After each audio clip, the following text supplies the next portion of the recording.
If a bear shit in the woods, does it make a smell? Um,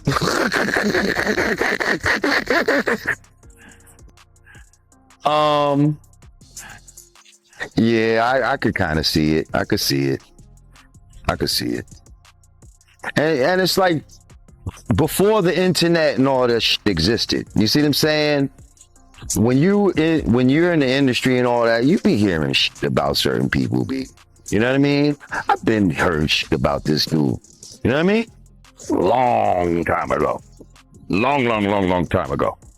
So the fact that this is all coming, you know, it's almost surprising that he was able to maneuver this long, to be honest. You know what I mean? I was there at City College and all that with the basketball game where people died. A girl that I know passed away. Rest in peace, Sonia Williams.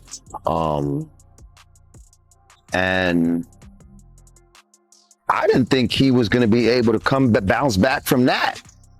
I was like, oh, this nigga's done. He's done. And he just laid low for a little while. Came back stronger than ever after that. It was crazy. R.I.P. to her, man. I had no idea that you knew someone that got killed in that situation, man. Yeah, my man Sonny's sister, man. She went to school with us in New Rochelle. Matter of fact, she was Father MC's girlfriend at the time. Yeah, I know I always interview, Gene Deal, and he's very adamant that, Diddy is the reason why, all them people got killed, but from your point of view, do you blame Diddy? Yes, I blame greed on it. You know what I mean? I feel like they didn't want a bunch of people to get in for free, so they closed the doors in a certain way. The doors, I think, had to be pushed out or something like that, and they pulled them back in towards it. So like people got crushed against the doors trying to get in this little space, and you know what I mean? At that point, when you saw shit was crazy, y'all should have just said F the money and just let motherfuckers in. But no, y'all motherfuckers, you know what I mean? Y'all want to squeeze a quarter to the eagle screen. You know what I mean? And that's that bullshit. You personally, do you think Diddy can bounce back from what he's going through right now? I mean, I feel like in the black community, it's probably a wrap, just for the simple fact that motherfuckers are saying no Diddy. Like, the fact that you are like a tagline, like people have replaced pause and no homo and all that with no Diddy, I really don't see how you can come back from that in the black community. Now, in the white community, he might could come back from shit. You see what I'm saying? Like, they still love, Roman Polanski and all the who's the dude that was like the pedophile? He was a movie director. I think it's Roman Polanski, if I'm not mistaken.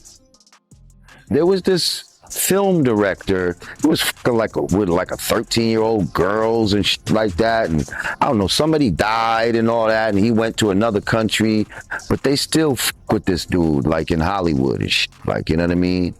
And he's a fucking exile murderer type of dude, like, you know what I mean?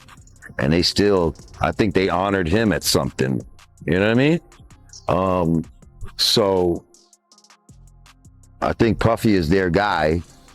So they might still allow him to make money in certain circles or whatever the case may be. But as far as us, I think he's always going to be the butt of a joke. Like I saw, like everything that's like they're putting it on him now. Like I saw a video and a dude had like dry shaving cream or something on the side of his face, and the nigga said, "You look like you just came from a Diddy party." Like,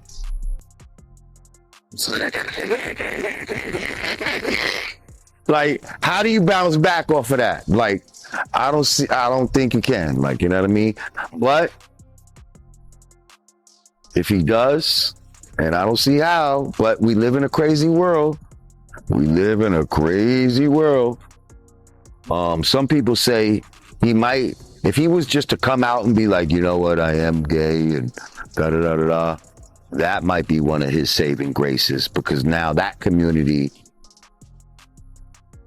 will embrace him and bring him in. You know what I mean? We understand.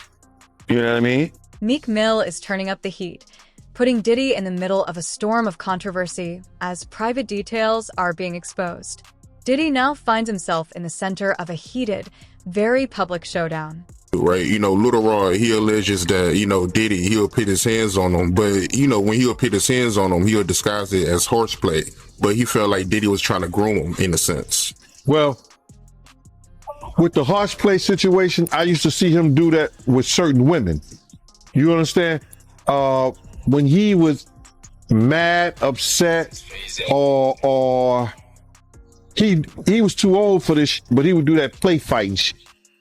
You understand? So I can imagine him play fighting with Lil Rod, because a lot of people could say what they want to say about Diddy. He got a knuckle game. He will fight you. You know what I'm saying? You his size, you understand something like that? Around your size, something like that, he would fight you. He had a knuckle game. He wasn't that dude that, like, people try to say he was some old scared ass nigga. Nah, he would fight you. You understand? So I could see with a person like Lil Rod, he probably was roughing him up, grabbing him, groping him, you know what I'm saying? Acting like he playing with him, but he actually want him to do what he want him to do. So, like I said before, that he did in the past. So when I read it from Lil Rod, I see he's doing the same shit he's doing in the future. So he was doing this with females too back then when you was around. Right. That's how him and Kim got into the fight. And he, play fight. He used to play fight with the pillows, like the pillow fight, that dumb shit like that. That's kid shit to me. But if that's the way they do, that's the way they do. You understand? He used to do it with Kim all the time. So the horseplay was his way of grooming you in a sense. Well, that grooming, that's some new shit.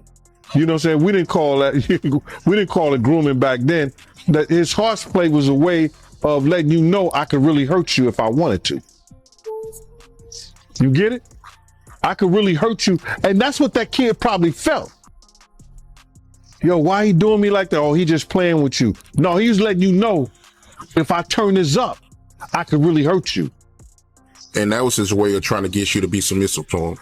Right. He's letting you know. He's putting in your mind. Listen here, bro. This is phase ed music. He's trying to put in his mind, we're playing now. But if I really want to turn this shit up on you, it's on. You ain't got no wins. So that kid is feeling, yo, listen here. In his mind, if you read the documents, in his mind, he was so scared that when he went to other people in the camp and said, why did he treat me? Why did he doing this and doing that? They said, oh, he just playing with you because he love you. He like you. He was trying to instill that fear in you that he had in you.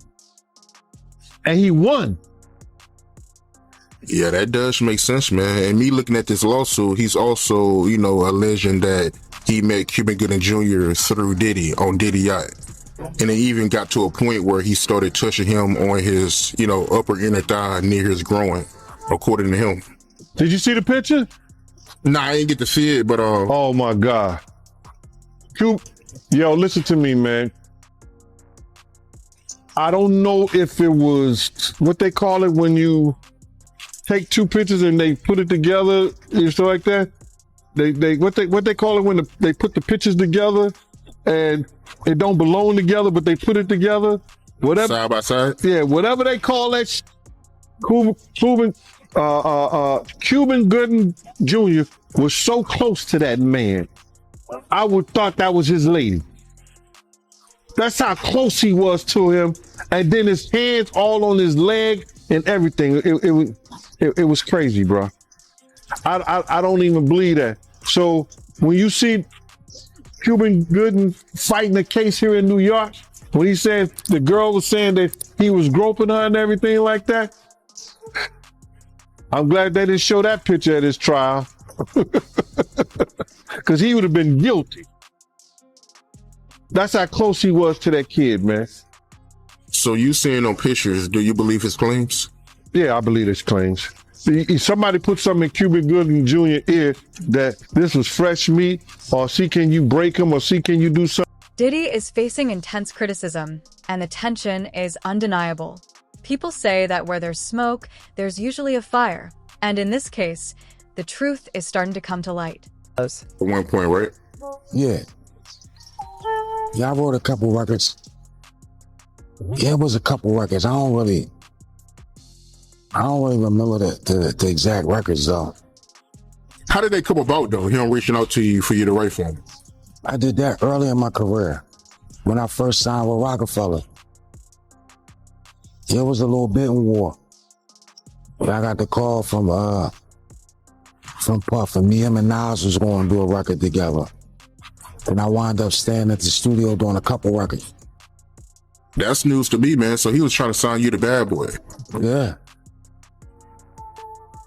Yeah. Yeah, that's news right there, yeah. But I could have been that Bad Boy. I could have been with Rough Riders. Couple spots. Why didn't you sign a Bad Boy? I was already committed to Rockefeller. I ain't signed no contract yet, but it was already done. When you look back in hindsight, do you regret it? Being signed to Rockefeller? Yeah. Hell no. No, I don't regret that at all. So when you look back at your career, knowing that you could have been at Bad Boy or Rough Riders, you still go back, you would still sign. You listen to that question you just asked me. Bad Boy or Rough Riders? Maybe Rough Riders. But right now, in hindsight, looking at things, nah. Right. Nah. Nah. I feel you, man. I feel you. But I gotta ask you, man. I gotta ask you this. How you feel about the situation Diddy going through right now? It's wild. You know, y'all got that game pause. They stopped saying pause and now it's no Diddy. That's a bad joint. That's bad. Man, no Diddy. Have you ever been to his parties? Not one. Not one. Not one. Ever. Yo, have you heard about him though? Yeah. Yeah, you hear about them parties? Nah, that wasn't for me. No, sir. What you hear about him? Same thing everybody else heard. Rumors about Diddy's sexuality have been spreading online, with new allegations and whispers gaining more attention every day. About how they removed a whole lot of electronics from Diddy house? You heard about that? Bruh, they rich. They're gonna have a lot of electronics. They're gonna have a lot of laptops. They're gonna have a lot of computer stuff around there. A lot of times, people gotta be smart. You cannot hide anything on no laptop. So if they was that dumb to put any videos or anything on any of those type of electronics, you understand? It's gonna come to the forefront. Now, what they're looking for, because it was going on the premises of sex trafficking. They're looking for pictures of girls that may appear to be underage in a sexual context. Like they in a sexual act. That's what they're looking for. So now they're going to go through all those devices. If somebody got any kind of weird fetishes that they got little kids or little girls or something like that in any kind of pictures or any kind of photos that they took out of there, then unless that individual was in the picture, who do you charge? Because the houses wasn't in his name.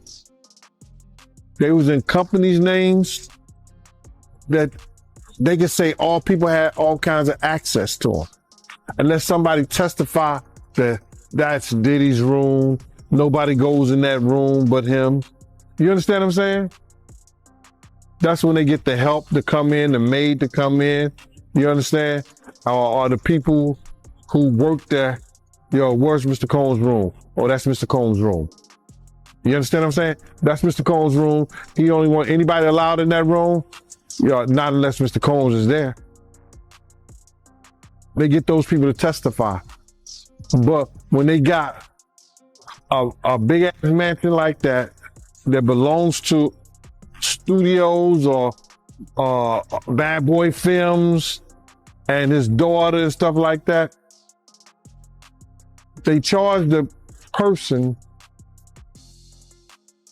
who the house is in their name. Would he be the type of person to let his daughters know take those type of crimes?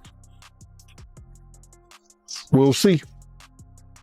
Yeah, that would be messed up if he let his kids take the charges. But they also reporting that, Homeland Security, when they raided Diddy, they was looking for the footage that Diddy was using to blackmail celebrities. How you feel about that? Well, you got to look at this.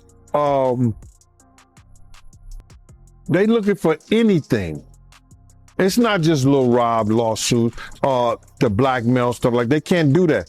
They said that it was they went in there on the premises that it was for sex trafficking and underage minors in there.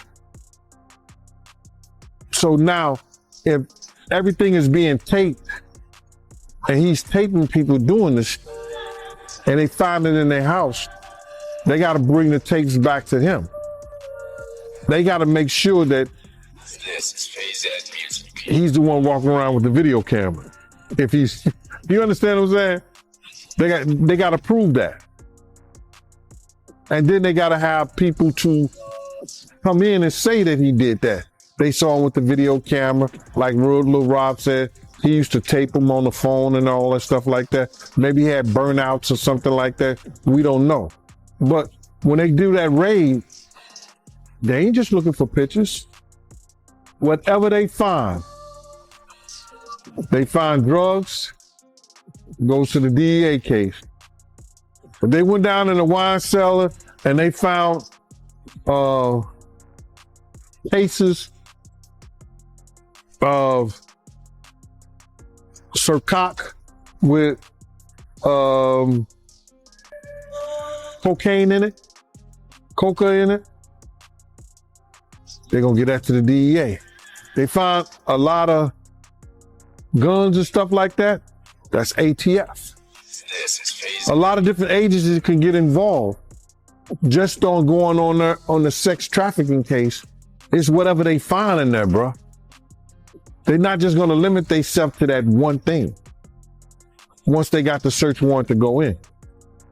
Yeah, that's crazy, man. How you feel about the people that feel the type of way that, Diddy, he wasn't there when his kids got arrested? I think 50, he even, made a comment about it saying that, Diddy, he got his kids in the bush now. I believe he was a coward. There's no way he should have let that happen to his kids. I believe he knew what was going down. And he probably thought they wasn't gonna do that to the kids, but they did. They wanted to be gangsters. Lil Combs did, so now you're a gangster.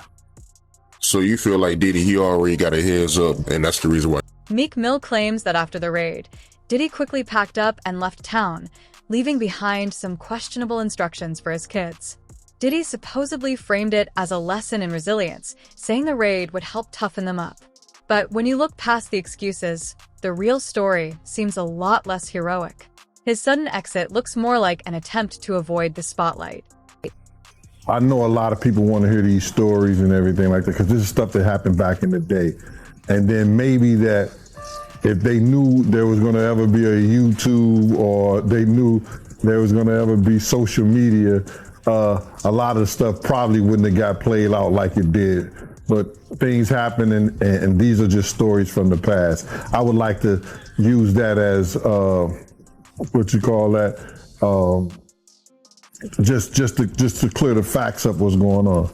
But it all started, we was in Atlanta.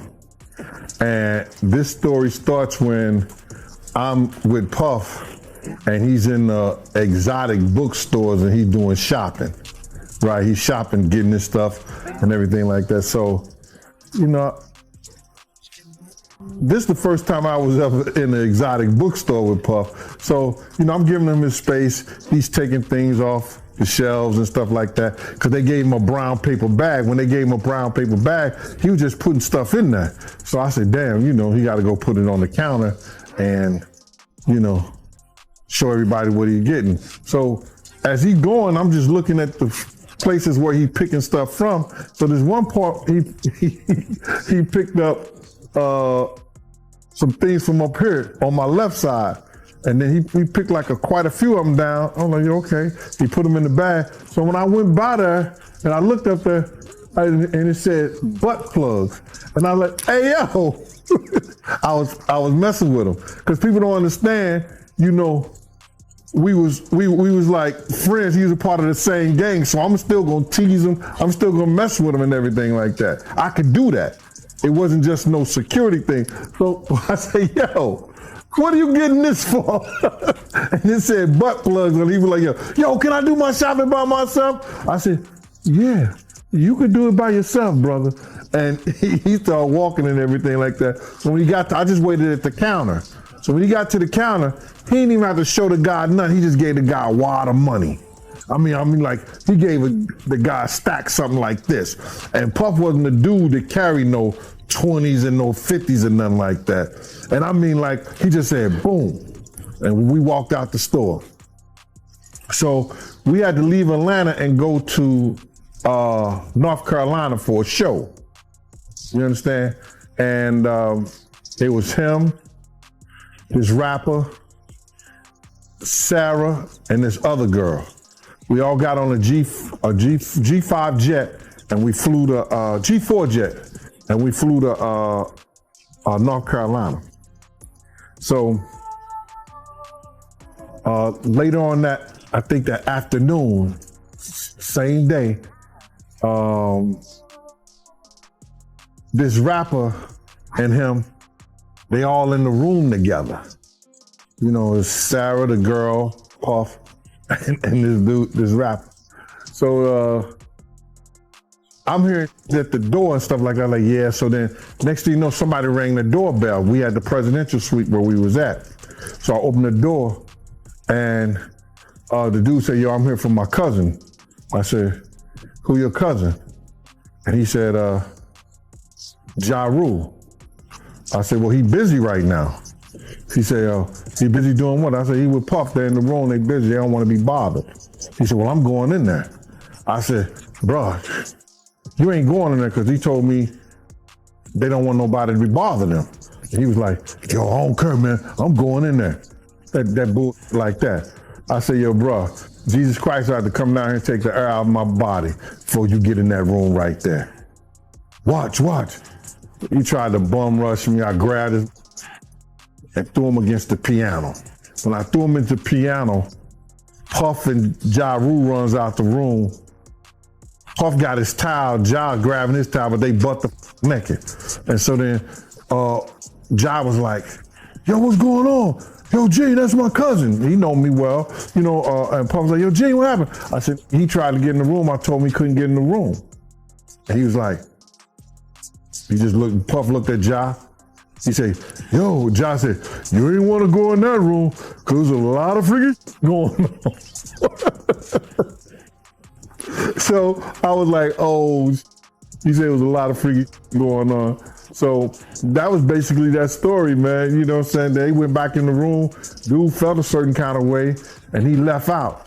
So I seen them at the concert the next day, and they tried to, form up against me. But my man Frank was like, I told my man Frank, I was like, yo, Frank, put yourself in that position. Somebody trying to get in the room, and Ja told you don't let nobody get in the room. What would you do? Now, y'all can do whatever y'all want to do, man, but I ain't taking no losses. He said, yo, you good, and that was it. Bro, when Ja said, you don't want to come up in there, a lot of freaky stuff is going on. You got to use your mind. What they was doing with those butt plugs.